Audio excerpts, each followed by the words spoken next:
Good afternoon, everybody. Welcome to Proverbs with Paul in the afternoon, this rather cold afternoon. Proverbs chapter 9 and verse 4. Whoever is naive, let him turn in here. To him who lacks understanding, she says. So, whoever is naive. And naivety is really having no ability to evaluate in a purposeful way. So you allow yourself to be deceived.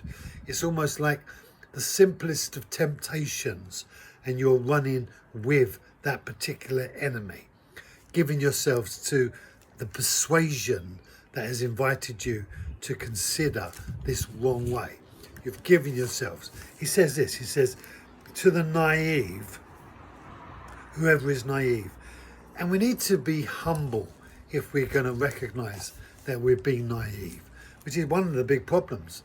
Naivety really is an act of foolishness, and people who are foolish don't tend to be wise. And so it says, if you're naive, then let him turn here.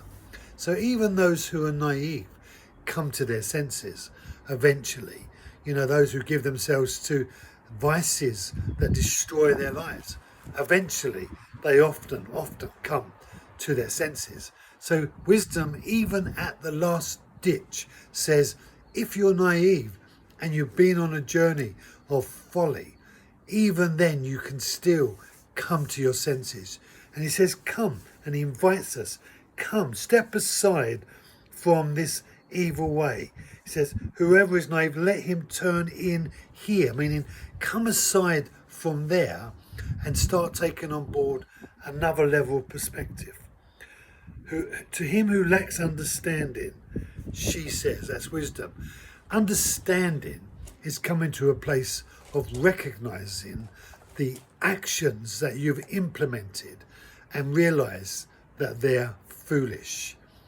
How easy do you accept when you make mistakes? Are you proud that you refuse to accept that you've made a mistake? People who have understanding have recognized not everything they think and say is correct, and they're prepared and willing and humble to reevaluate. The proud